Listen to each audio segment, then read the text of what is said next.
Do whatever we want. Bum, bum, bum, bum, bum, bum, bum, bum. This is our house. This is our home. Hey, hey. Everybody, I'm really upset right now of something.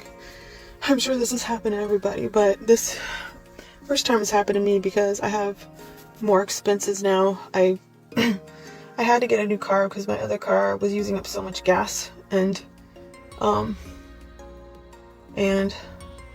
I got a new car, and now I have my kids in school and I pay for their tuition because I don't want them to get bullied. And combine that, and then other things, and then, just trying to have a life, and, basically overdrafted so bad that I have zero money, and I don't know what I'm going to do now. Oof, okay, well that's kind of sad. Man, she bought a new car because the gas was too expensive. I'm not so sure that was the best move.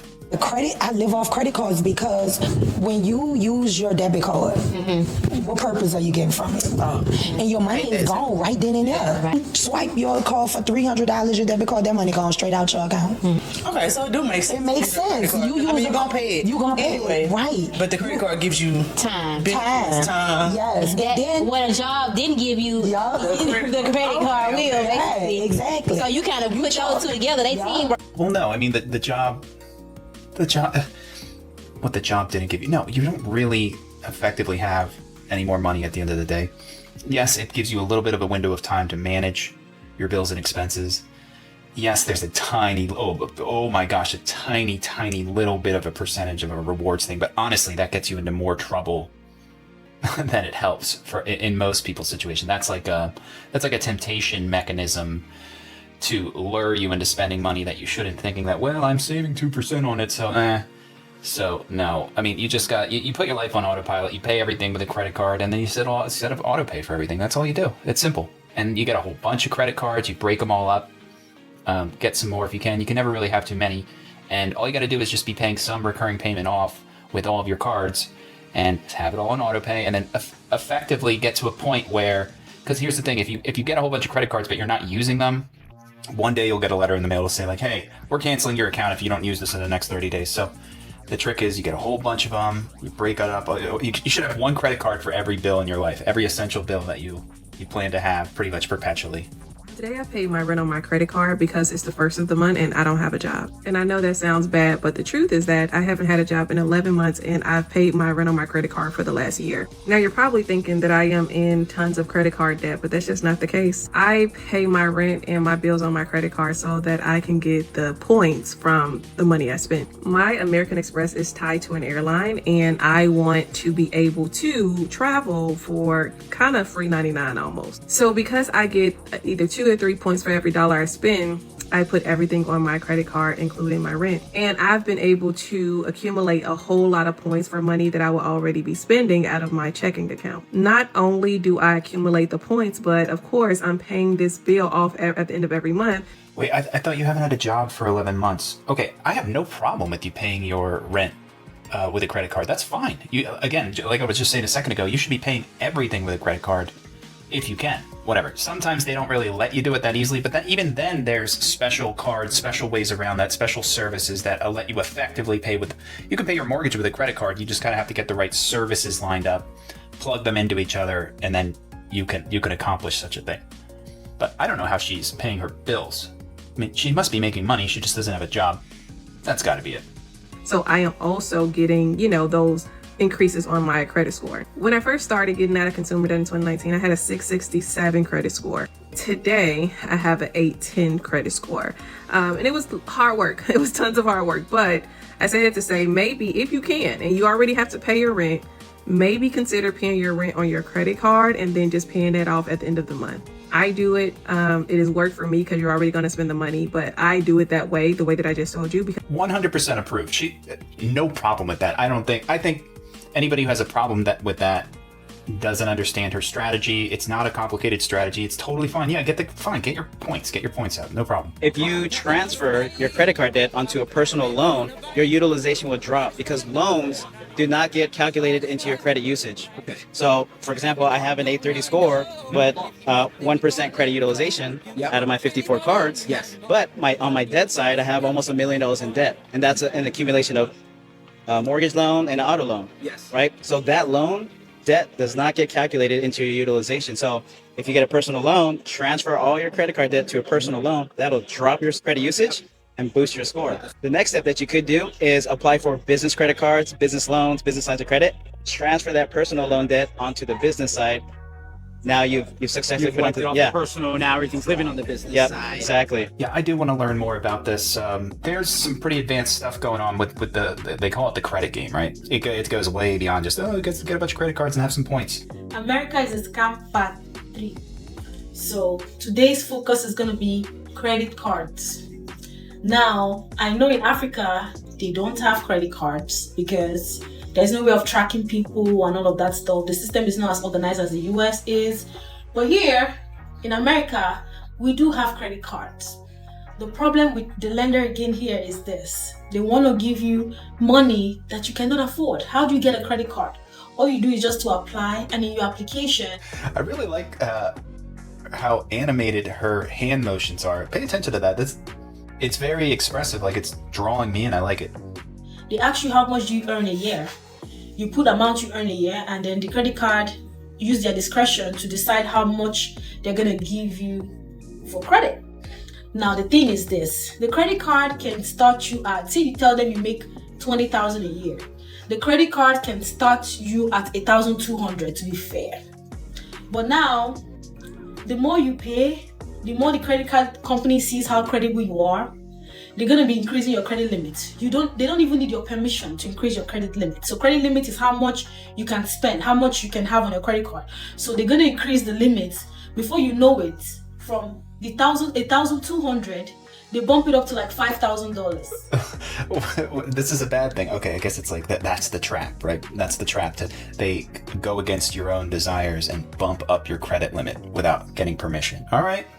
Before you know it again, give it a couple of months, of you paying up and all of that, they'll increase it to $10,000.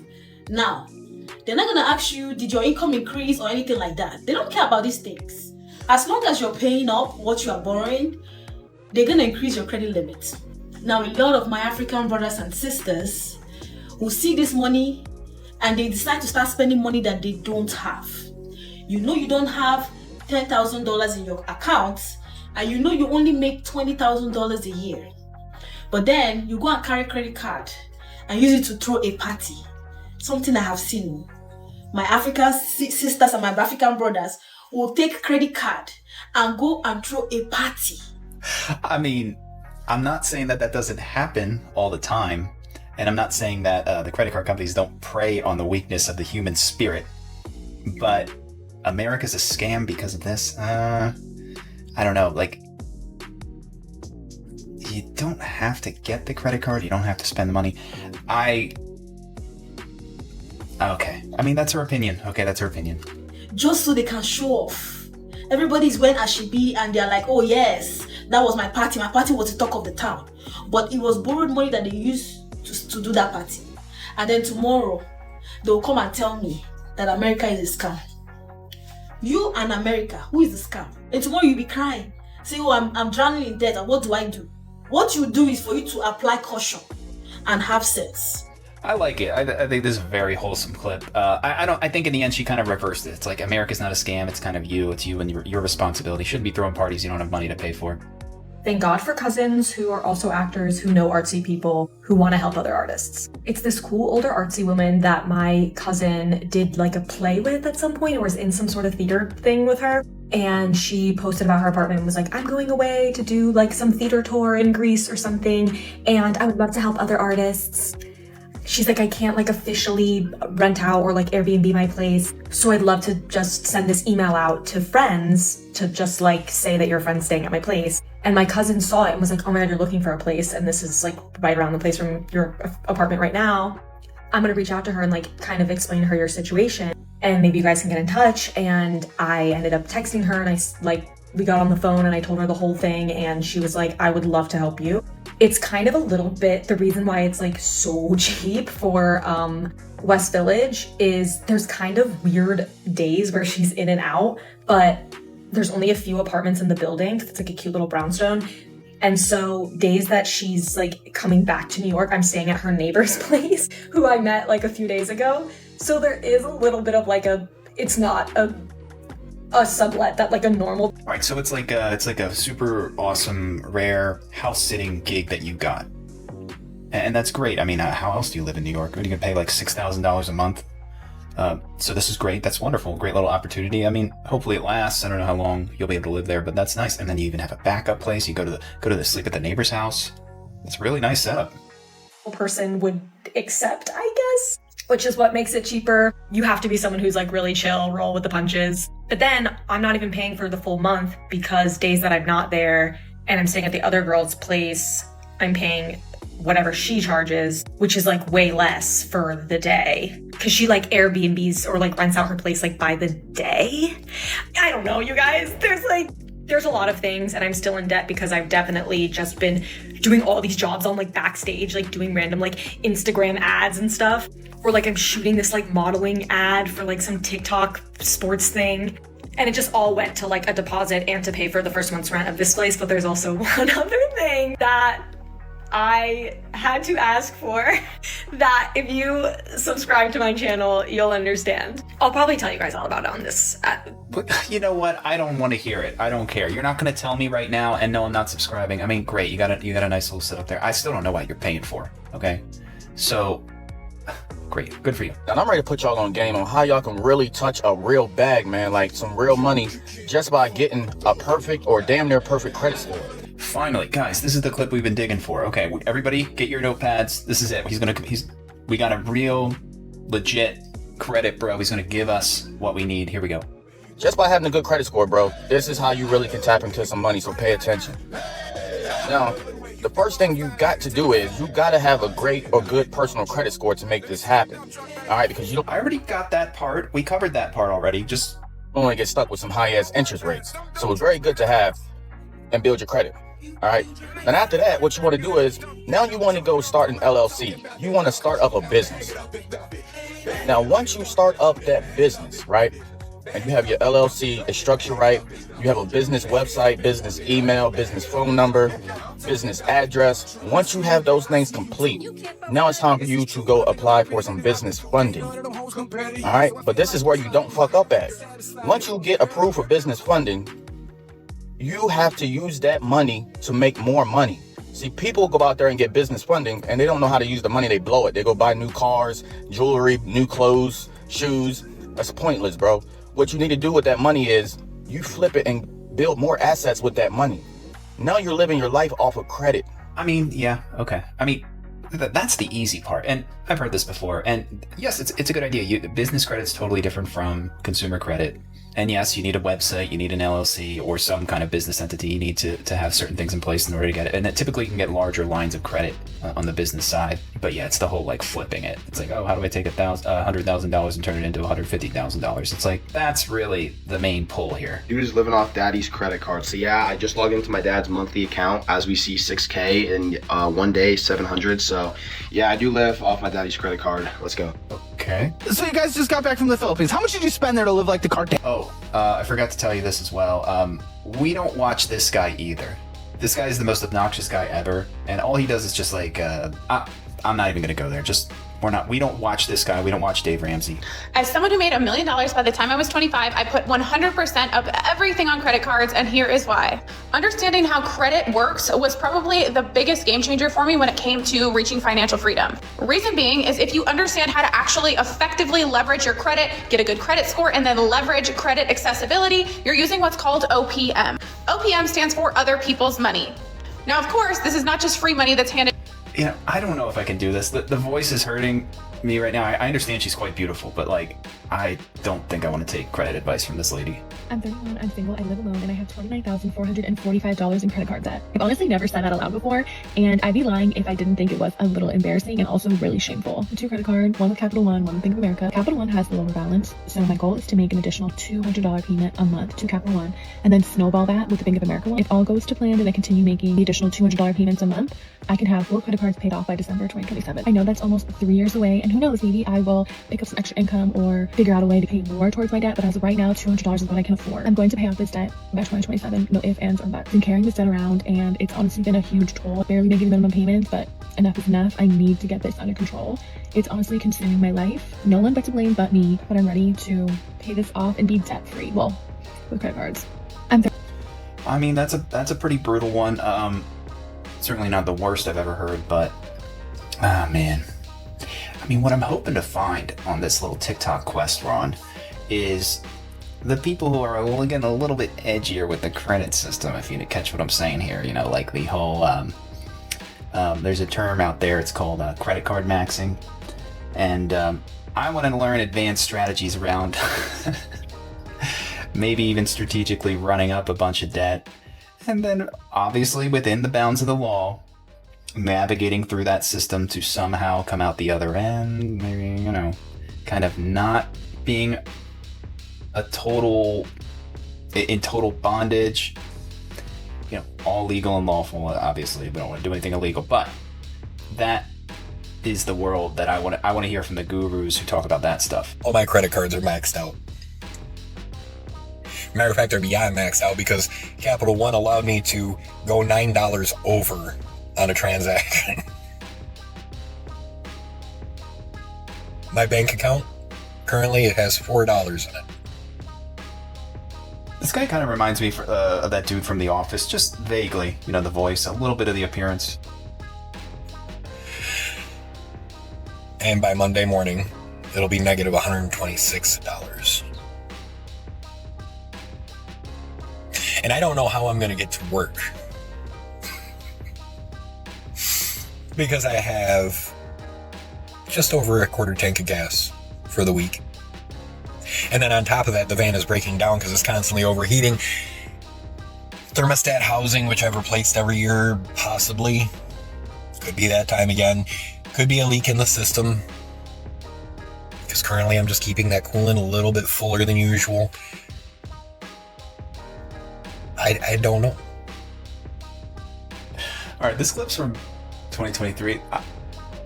I think we get the point. Let's just, I want to check in on this guy and see what his latest clips are, see if he's doing better. Let's just do that real quick. We'll look at his latest clip. Now you're gonna have to go. I say chase your dreams, man. I don't ever do this. I don't ever do this. I said I'd never do this.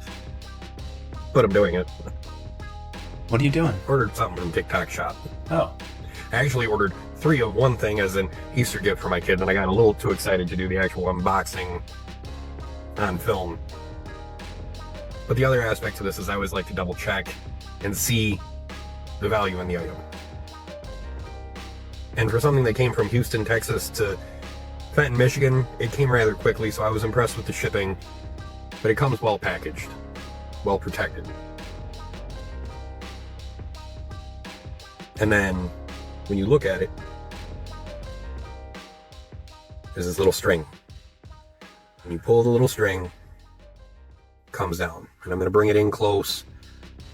It's the cross with the American flag across it, and I got it for my 3 boys. But I didn't get it because it was patriotic and Christian. I got it for the message on the back.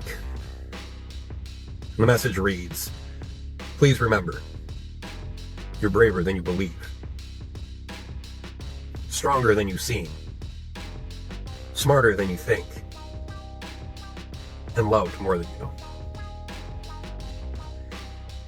And I wanted to get this for my boys because I wanted them to have this message near and dear to their heart, because no matter what life throws at us, no matter how much self-doubt goes through our mind, I want them to be able to grab something that Dad gave them to remind them that they're going to be okay. Easter gift for my boys, but a good message all around. I'm gonna throw the TikTok link down in the shop bio. Oh no. Okay. He's working TikTok shop. Maybe that's how he turned it all around. But yeah, this is several years later. He's back on his feet. Okay, everything worked out for that guy. Zandoza, you can actually max out your credit card every single week if you want to, as long as you continuously pay it to zero. What I always recommend people do is, let's say you have a $500 credit limit. You can spend $1,000 a week. Just make sure that as soon as you spend, the next day you're actually paying that thing to zero, and then the next day you'll be able to use that card again because it'll have freed up limit. What I do recommend though is anytime you spend over 50% of the limit, make sure you pay it to zero then and continue to spend. Or if you have a big purchase, let's say it's going to be a $700 purchase, prepay your card by $300. So now you essentially have an $800 limit. You can make that $700 purchase, pay it off the next day, and then you can continue to use it. Just make sure on the reporting date, you're not reporting more than 1 to 3% utilization. It will more quickly and easily build your credit limit because you're showing high usage, but low risk factor, and that'll also build your credit score. I like it. I had no idea you could do that. You can max out your low limit credit card. You can prepay it. You pay it off the next day. I had no idea. That's some pretty good tips for like early credit builders. How to hide your credit card utilization in 24 hours. Let's go. This is Tim. Tim has a credit card that is reporting 95% utilization, which is hurting his credit score.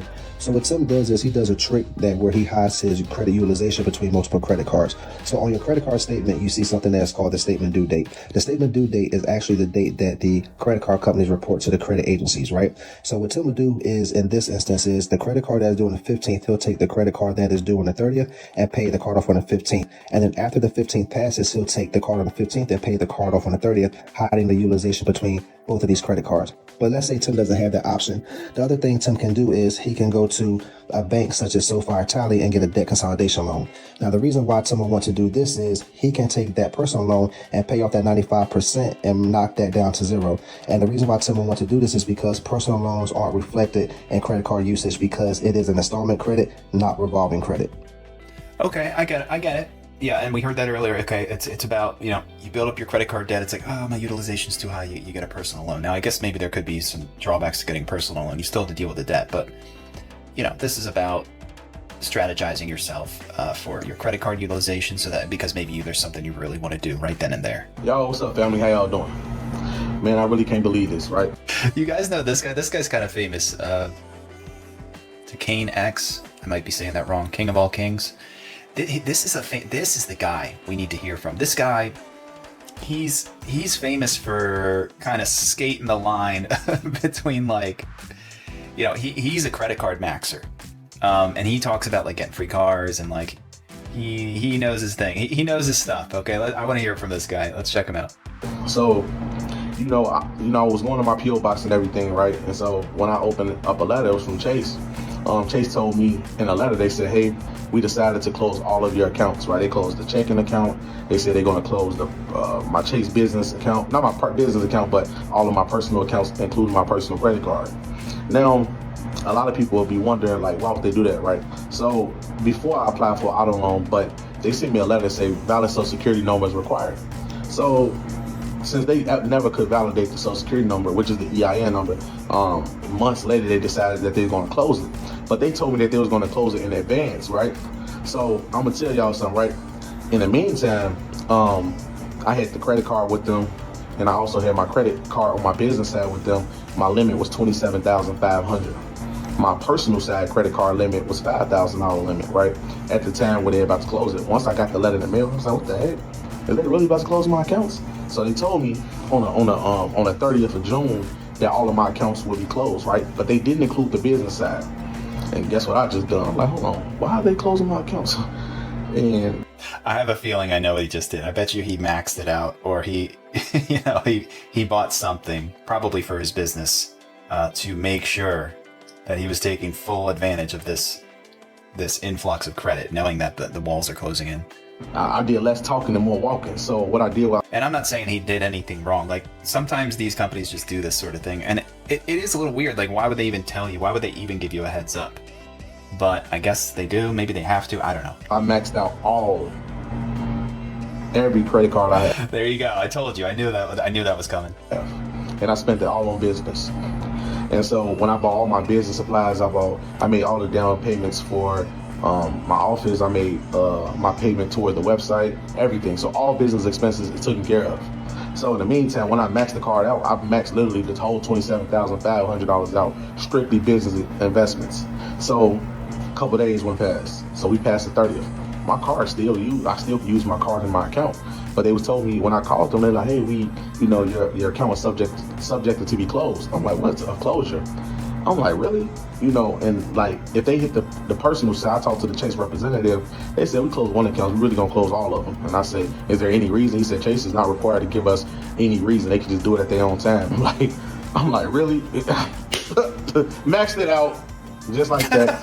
And damn, I had a good time with Chase. And I don't know if they're gonna close it realistically, but it's like, I'm not gonna take no chance. I'm not gonna sit right there and say, I mean, it's the right attitude to have, and God bless his heart. I mean, it's great. It's great. It's people that write this one down. This is a pro tip for sure. Like, come on, be smart. I lost $20,000 in credit. Oh, you invested $27,000. Buy all your inventory out, pay up your rent, and you can just live free just like that. Because I don't got to touch my real money. As long as I'm touching credit and I ain't using my real social, I'm good. I'm always in the private.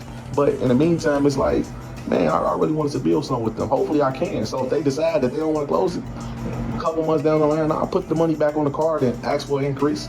And if they pull some stuff like that again and they increase it to $50,000, I'm gonna max the whole 50 out too. You always gotta think a step ahead, because you never know what these banks plan on doing. Remember, they told, I went on YouTube and I looked at people who had, regular lives, and they use their social security number with Chase, and they said they've been a value customer at Chase for over 18 years. And they had A1 credit, 800 credit score, and Chase just closed all of their accounts out of the blue. He said they just gave me, matter of fact, they gave everybody a notice. So if they're about to close it, they give you like 30 days in advance to let you know, clear out your accounts, and everything like that. So I cleared out my accounts and I also cleared out their credit cards. Oh my God, I love it. I want to see what his latest video is. Let's check out his page real quick. How about this one? Yo, what's going on, fam? How y'all doing? How y'all doing? Peace and love. Doing Peace and love. So I've been watching a couple videos, right? People on YouTube, and they talk about, the recession climate that people going through right now, right? So right now we're in the middle of a recession. A lot of people struggling. A lot of people getting their cars repoed, and a lot of people are surviving off credit cards. And now the question come into play.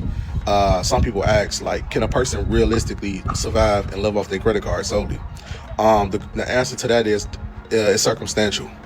And the reason why I say it's circumstantial is because living off credit cards is 100% simultaneously to living off credit. And if you was to ask anybody of financial literacy knowledge, and if you was to ask them, hey, can you survive strictly off credit? Of course you can.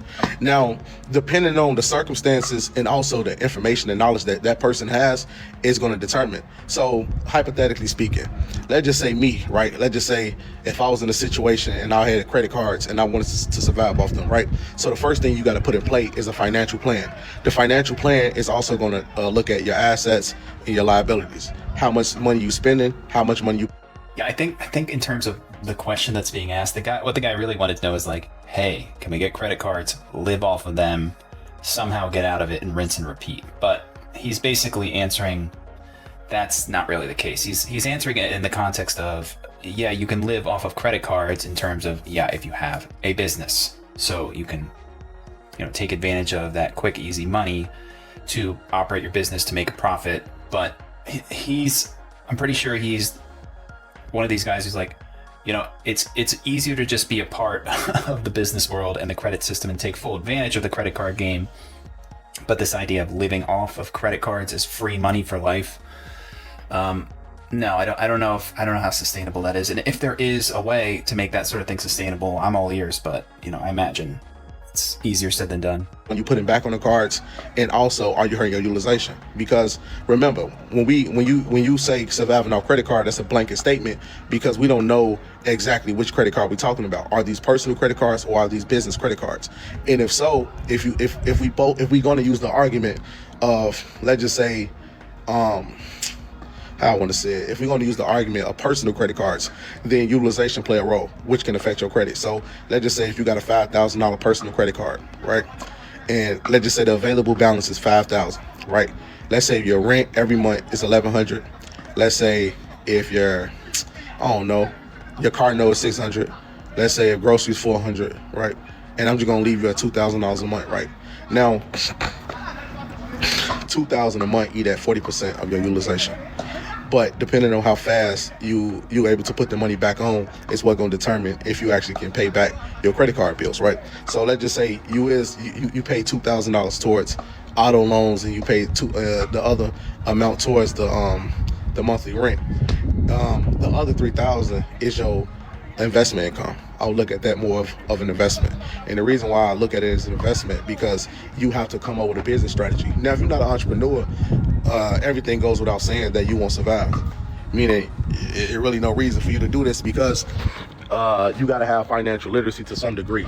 So if you're around here with no financial literacy, you don't know how to flip money, you don't have a vendor that you can go to, your money is not a recycling itself, meaning you're putting the money out and then bringing the money back in. There's no point of you doing it. But if you got a real strategy, right? I don't care if you're selling lashes, I don't care if you're selling hair, I don't care if you're selling beauty products, I don't care if you're selling t-shirts, socks, right?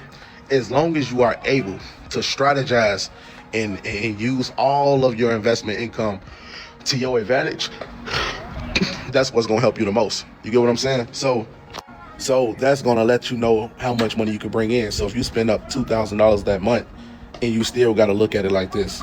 All right, let's just say the investment is $2,000. So yeah, he's basically saying no, you can't live off of credit cards, and that's what's causing me to lose a little bit of hope about this pie in the sky vision of living off of the credit system, because this guy knows, this guy's been around, so I kind of respect it. Also, you can say, screw the credit card company.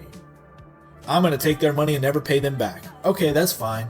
But what if you want to buy a house someday? Because that's the other thing too. I think something that's unspoken in regards to this credit card debt is the amount of people who are now trending doing this quote-unquote debt maxing, which is basically, hey, I'm going to take out a credit card, max it out for as much as I can max it out for.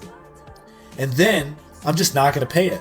And when they take it to collections, they take it to these debt collectors, all I'm going to do is negotiate down the prices and just haggle them and just slowly not pay them, pay the bare minimum, pay even way less, negotiate them down, because screw them. Screw them.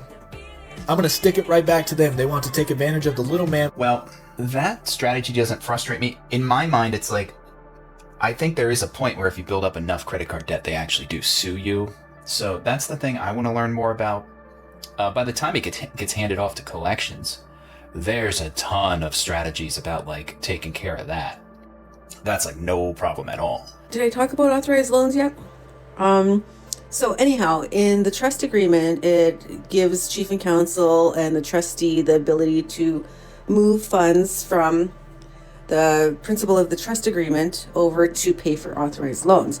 So within the trust agreement and the investment policy, it will deliver how much you could take out based on your principal amount. Anyhow, so there's a maximum amount that you could receive in loans to pay for like capital projects, buildings, this and that. So once you reach that maximum amount, then you can't get out any more loans. So what is authorized expenses from the trust agreement is paying for those authorized loans. So the more that you're taking out of the principal to pay for authorized expenses, like paying your trustee, paying your investment managers, and paying for the loans that you've been receiving, probably max amount by now for a lot of First Nations, it starts to dwindle that principal amount. So you can't make much money. I'm sorry, guys. Like this is flying over my head a little bit here. Authorized loan amounts, trust stuff.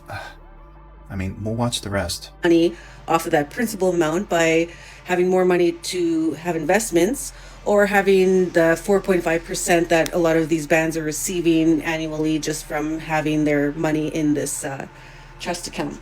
Anyhow, so take a look at your authorized loans. Hopefully your chief and counsel make presentations from the trustees. The trustees are supposed to be giving at least 1 or 2 community meeting updates on the legacy trusts. We didn't have any for a couple years because it's up to chief and counsel to call in the trustees to come make these presentations. So anyhow, hopefully that helps you dig a little bit more. I mean, I'm so lost. I'm super lost in general. But that's okay. That's okay. We don't have to understand everything. The rich don't want you to know this. Maxing out your credit card is actually the easiest way to get rich. And All right, now we're talking. Now we're talking, guys. This is the angle we're going for here.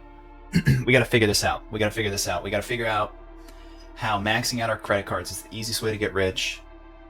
I hope he doesn't say that this is like a credit building strategy. I want to get down with some interesting stuff here. for a few reasons. One, let's say you can take out a $100,000 loan and pay it back over 20 years at like a 3% fixed interest rate. That puts your monthly payment at about $566. So now you have access to $100,000 and it only costs you $566 a month. This $100,000 can obviously be used on all kinds of investments that pay well above that $566 payment, allowing you to leverage your debt to create more income. Two, by following me here and on Alpha Status Stocks YouTube channel, you will learn Alpha Status Stocks. Alpha Status Stocks. That is not the best name. That's like an Andrew Tate style name. The logo's kind of cool. I like the logo. I don't know what this has to do with stocks. I mean, oh god, I guess the idea is we max out our credit cards and then we invest in stocks. about dozens of types of investments. Three, that $566 payment is not going to go up over 20 years. 19 years into the loan, the payment is still going to be $566 to borrow that whole $100,000 lump sum. But once you price it in, can we really get that kind of an arrangement, a $100,000 credit card at 3%? That's an amazing arrangement if so. That's wild. Okay, you're experiencing a financial hardship and you can't even afford the minimums on your credit cards and all your credit cards are probably maxed out. At least that's where I was at. What you're gonna do is call all of your credit card companies. Yes, even that little credit card you got from the credit union and Synchrony Bank, you're gonna call all of them. You're gonna let them know that you're experiencing a financial hardship and you wanna know what programs are available to you. They're gonna offer to push your payment out or to reduce your payment for this month or to make your payment not be due for a couple of months. Do not take this option. Once you take that option, you are All right, I'm listening. Let's let her cook. not eligible for any other financial hardship options until a certain amount of time has passed. What you're going to do is say, honestly, that's not going to help my situation. My situation is a more long-term situation. Is there anything you can do to reduce my interest, my interest charge and my minimum payment? And they do have those programs available. So for example, you could take a Bank of America card that is charging you 28% interest or 30% interest and get it reduced down to 5% interest. Take a monthly payment that was $600 a month down to $166 a month. Those are pretty close to real numbers and something that we did to snowball our debt. Once you do that with all of your credit cards, you're going to only opt into their 1-year plan. They will have a 6-month or 12-month plan, and then they will have a 5-year plan. Do not opt into the 5-year plan because the 5-year plan will go, it takes you on a different route and it really hardcore affects your credit. But you're gonna opt into that 12-month financial plan and then you are going to snowball those credit cards. You are going to attack viciously. The first one that you have, pay it off. Say you get $1,000 a month that you can roll into that credit card. This is an arbitrary number. Maybe for you it's only $200. Then you're gonna snowball that onto the next credit card. Once you have that first credit card, all of the payment from that first one, even the extra money, is going to start to go to the second one. You're going to tackle the ones that are the smallest first. And then there's a couple other strategies. Like if you're buying a home, you can reach out to me. I have a different strategy for that. But if you're just trying to get debt free, you're going to snowball from the smallest to the biggest. And you need to get that reduction on your interest rate in order to do that. They give you a year, but that year is your run like you're on fire and like chasing water to put it out. That's going to help you get out of debt this year. So Okay, I like that. That's a pretty specific tip. I didn't know that. That's pretty cool. That's the kind of tip that could help people, you know, who feel like, oh my god, I'm paying 28%. Yeah, I mean maybe there's this like little program. Don't do the she's saying do the 1-year option. That's the sweet spot. Okay, and then go and then grind like hell. Does anyone else feel like just really behind financially? Like I should not have the credit card debt that I have. I'm 25. I have $35,000 of debt. Like only a fraction of that is student loans. Most of it is just I wanted to buy things that I couldn't afford. Well, okay. I don't think it's just us. I think it's part of it is the system. We're told we have these nice things that we can no longer afford as a generation because of inflation and stagnated wages, which is both are a real thing. And then we're handed these like on a silver platter, these easy ways to just get in over our heads with debt.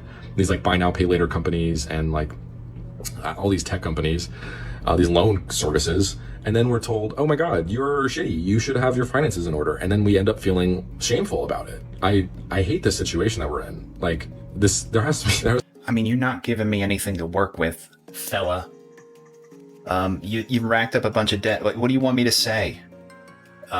It would be one thing if you would like, I can't survive. This is the only way I can survive. No, but you're just saying you bought a bunch of stuff that you excuse me, that you wanted. So when I was younger, I opened a credit card that had high interest, and I maxed out that credit card, and it had a $1,000 limit, so I had a $1,000 debt that I couldn't afford to pay.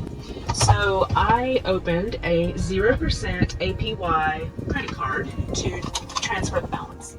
I transferred the balance from the card that had 30% interest to a 0% for 18 months APY credit card to try to get my emergency fund in order, pay down that debt, get ahead, take a break from the interest.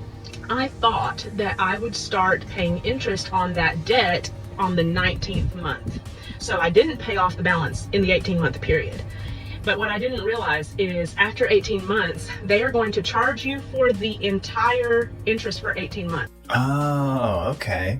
Interesting. I didn't know that either. I mean, balance transfer cards are great. I like them.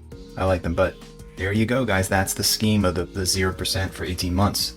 They're betting on you not having that paid off by the end of that term. Now, I wonder if you paid off most of it, let's say there was $100 left on it, are you just paying that massive balloon payment on just the $100 or the whole thing? Or I wonder how that works. So the interest on $1,000 at 30% APY for 18 months is $450. So my debt increased by $450 just because I didn't know the rules. So using a 0% APY credit card might be wise, but only if you know the rules and you're able to actually pay it off before the promotional period ends. Because I mean, look, the secret is you get another APY transfer card at the end of that term, and then you push it off a little further. Now, you do pay a fee every time you get one of these APY transfer arrangements, but yeah, don't. There you go. Make a little mental note for yourself on that one. That's a good tip. if you don't, you will find yourself in a worse debt position than you were before. With my credit card, I max it out to $4,000. What do you mean you? We don't watch this guy.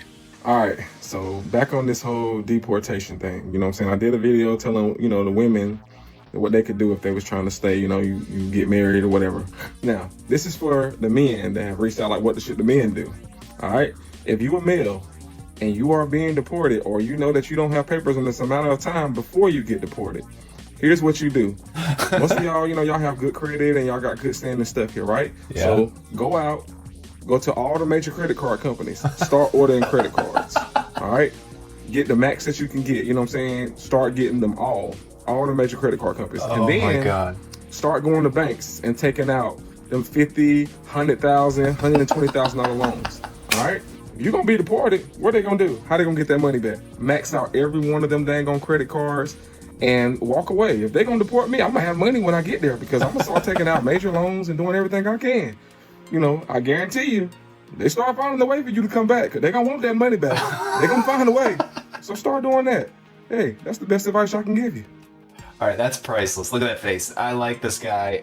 That's clever. That's creative. And it's twofold. It's like you either get deported, and I guess you keep the money, or hopefully, I don't know, if they can recover it somehow, or they're like, you know what? Maybe we won't deport you. Maybe you're better off staying here for a little while. Right there. Okay, that's as good as it's getting. But we're gonna quest a little bit further into this later. Okay, but let's close it out. I want everyone here who's hanging out and having a great time learning about credit stuff with me to join the $1 YouTube membership. Okay, and everybody who has pledged $1, I am so grateful. Thank you so much. I will see you guys next time. I hope you all have an amazing day, and keep an eye out for the next banger. And if you didn't see my last incredibly epic video, the tax talk video, and by the way, I created that term, tax talk, so go check that one out. It's pretty chill. See you guys next time. Peace.